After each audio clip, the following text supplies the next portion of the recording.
mental sickness, or when we fit talk say person dey mentally sick. The thing about mental sickness na one wey plenty people no understand, especially for society wey just dey develop like our own, like our country. To a lot of people, mental sickness na person wey don kolo, wey don craze finish, wey no even know wetin dey happen around am again, wey dey dirty, wey im body na scatter scatter, wey dey waka up and down for road, wey dey violent, and wey people need to dey run away from. This one no be true at all. Mental sickness no be just all about madman or mad woman. Yes, some type of mental sickness fit progress to level of say make person dey waka up and down for road, but plenty things dey wey cause am. Also, this type na only few people out of people wey get mental illness na im dey reach this kind level. Mental sickness, on the other hand, na something wey dey common and e dey in different types. Research show say 1 out of 5 people go experience mental sickness for their lifetime. In fact, anybody fit experience am, although we get level to which the thing fit catch person. Nobody go fit talk say for life lie e no go catch me. For better understanding, how we go fit define or describe mental illness? Mental illness na mental functioning wey dey abnormal. The word mental simply refer to the mind. The mind na wetin make us human, and our mind na im dey stay for inside the biological organ of our body wey dem dey call brain. The brain na the control center of the body, and na there be the seat of every mental function. Na im be say na the house of the mind, na im be the brain. Na im dey control all our action, whether we purposely do am or abi we no purposely do am. Wetin dey inside the mind na those part of the brain wey dey control our thoughts, our emotion, our perception, how we take dey view something, wetin dey motivate us, how we take dey interact with people around us, and the thing wey dey control our behavior wey we purposely dey behave. Anything wey no too gather coordinate itself for brain, wey dey call mental disorder, na something wey refer to na condition wey base on the brain. Any shifting or any strange changes in our thinking pattern, our emotion or behavior, na im dey call mental disorder. Good thing be say in the last 40 years, plenty advancement, plenty work for technology and research don happen. Now we dey understand better how plenty things dey work. So many research wey dey burst brain, wey dey show how the brain dey work, don come out, and all these things don lead to a more better understanding of the brain and mental disorders. Mental disorder na biological sickness like other body condition like diabetes, hypertension, arthritis, glaucoma, and so many other of them like that.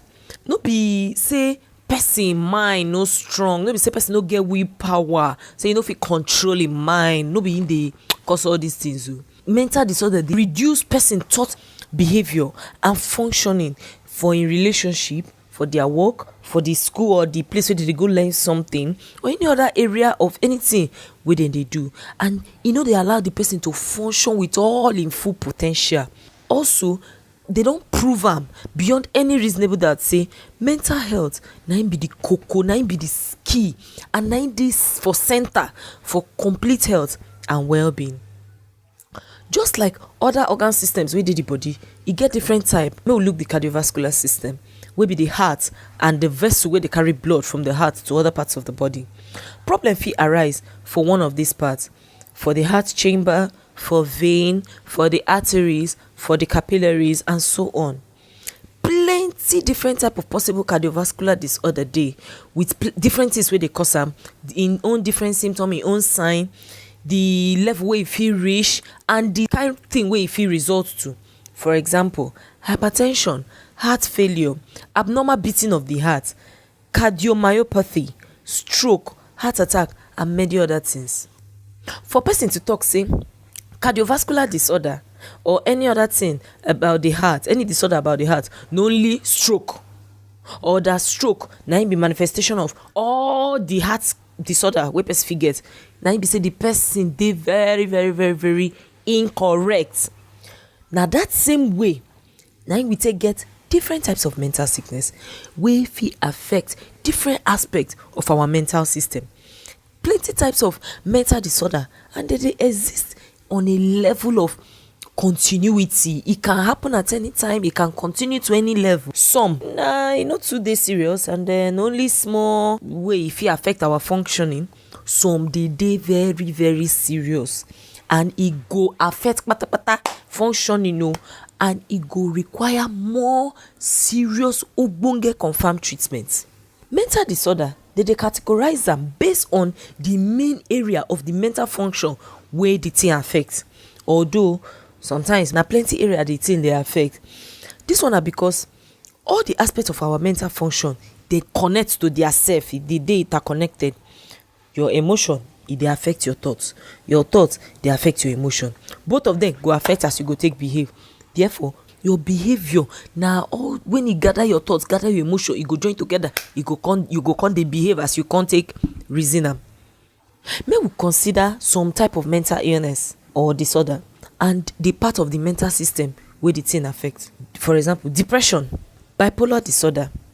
We don talk wetin depression be before now. It's a condition wey person no go dey happy all the time. Sometimes you no fit even understand why you no dey happy. You go just dey feel down, dey feel sad. Bipolar disorder na say the person today e go be like this person, tomorrow e go do like this one. E dey get different changing of him behavior and character totally. Anxiety disorder na say any small thing you go dey worry, any small thing you go dey panic. How this one go be, how that one go be. All these things na type of mental disorder wey dey affect the mood. Make we look schizophrenia. Schizophrenia na another type of mental disorder wey dey affect the thinking and the part of our mental system wey dey responsible for as we take dey view things, dey understand things. Another one, pervasive developmental disorder or autism. E dey affect many aspects of the mental system. E dey affect communication, e dey affect how you take dey react to something emotionally, e dey affect your interest in a particular thing, and so many others. Whichever type anybody experience, all of these things dey fit treat am, and person fit live normal life and achieve wetin e wan achieve for life if the treatment dem start am on time. Mental sickness, e dey show itself for different way depending on the part of the mental system or the domain wey dey affected. Some dey quick see am, while some e no dey easy to see like that, and person wey dem no train for that area, e fit no quickly notice say something like this dey happen. But people wey dey sabi observe something well go don notice say some kind thing don change for this person as e dey do. Like in family members, they go fit quick know say e be like say something don change, even though they no go fit know say na this thing change or na this particular thing dey worry their person. E dey easy to find out when mental disorder wey dey affect person begin change their behavior, because all these things you fit see am.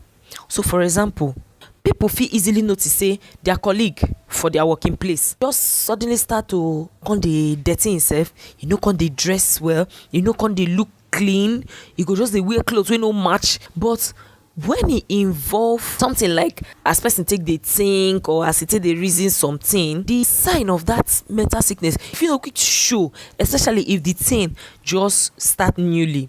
So your friend or your colleague fit dey experience mental disorder, and e fit no quick show initially say this person dey go through this kind thing. Wetin this one come mean be say the fact say somebody look good, say e dey sharp, if you come out dey be like normal human being, no mean say mentally im dey alright. In fact, person wey dress well, wey look sharp, wey look good, wey look smart, e fit dey very very very sick, and only those wey dey close to am or trained eye, that's eye of professional, na go fit notice say changes don dey, even though that change other people fit no quickly see am. Plenty times when people dey suffer from mental disorder, especially for this our kind society where anything relating to mental sickness, people dey stigmatize am because they no get correct information about am. They go dey point hand, dey laugh, dey disgrace the person wey get the problem. You go see the person wey get that problem, e go wan hide am, dey pretend say im dey normal, especially when the thing just start. E go just dey manage, dey coordinate himself like say everything dey okay. But sometimes they no go fit continue to dey hide am as the sickness continue dey grow for the body, and as so many aspects of their life on a daily basis come dey affected. E dey easier for people to understand and see the consequence of physical sickness, like for example blindness, stroke or kidney failure on the health. That one dey easy to see. Meanwhile, the one wey mental sickness cause, that one e dey deceive people well well. E no dey easy for most people to see am. The thing come be say the outcome of mental sickness wey dem no treat, e pass so many type of sickness, but you fit no quick see that outcome. The thing wey poor mental functioning dey cause for our health and our overall productivity, we no dey rate am. The plenty e much, but we no dey rate am.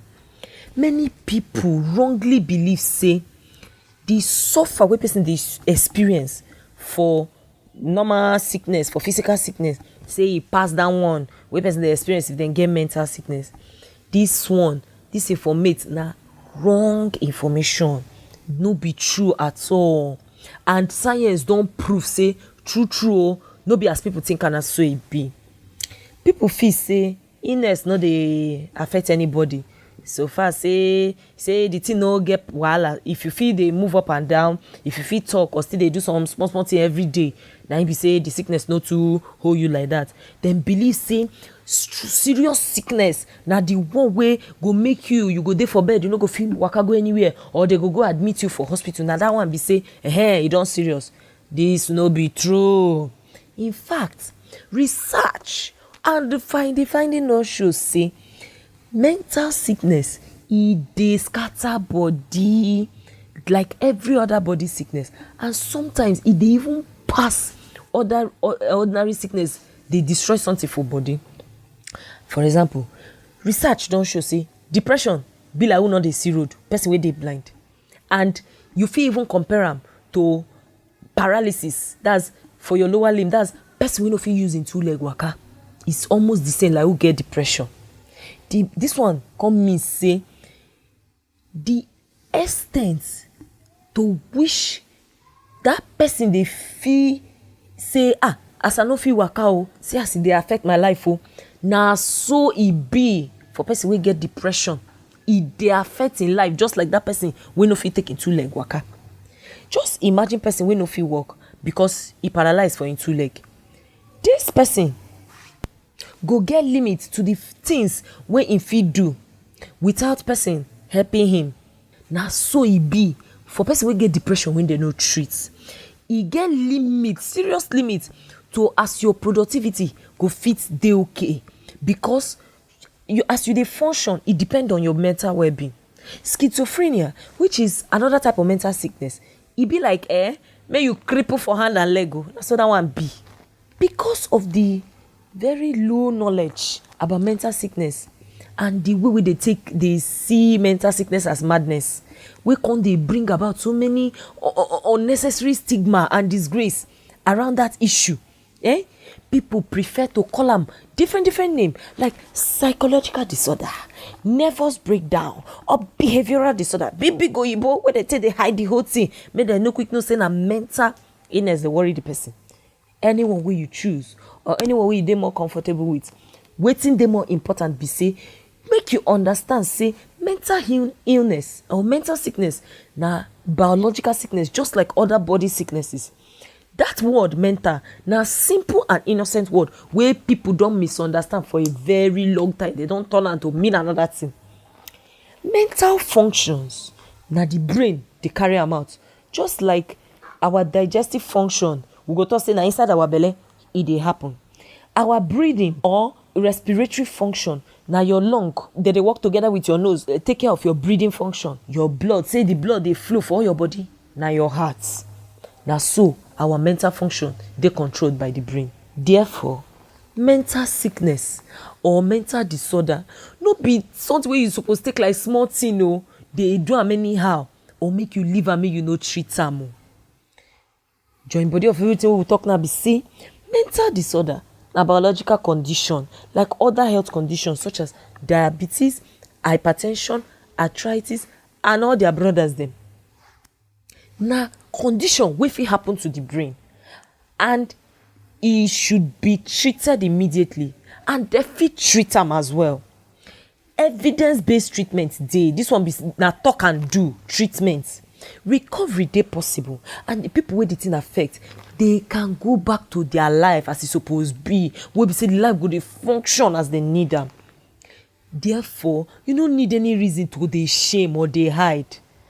Just like person no dey shame if e get malaria or typhoid fever, dem no dey shame, dem go run go find treatment. Na so e suppose be for our mental health. If you or any of your loved one experience any symptom wey dey show say e be like say this thing na mental sickness, o go and see a psychiatrist. That one no mean say you dey mad. See, mental sickness e dey wide. E dey get different types. E get many other mental sickness wey no dey show some funny strange symptom, but e fit still cause serious mental wahala and you no go function well at all. Na the 21st century we dey. Comot all this archaic old school apel belief say mental disorder e dey shameful or say na a sign of weakness. Your psychiatrist wey be your doctor wey dey don train for anything mental health, na him go check you. E go say na this particular one na him dey do you. E go come list out as they go take treat you and go come start the proper intervention and treatment. And e fit also direct you to other expert mental health professional like clinical psychologist, occupational therapist, speech therapist and so on as you go need am. Medicine na one handwork wey be say dem dey go the school well o for different areas of the thing. One person no dey know am finish o, and na different people different people na dey handle different parts for human health and sickness. Even if you no know where you go, start with your family doctor. He or she go guide you well.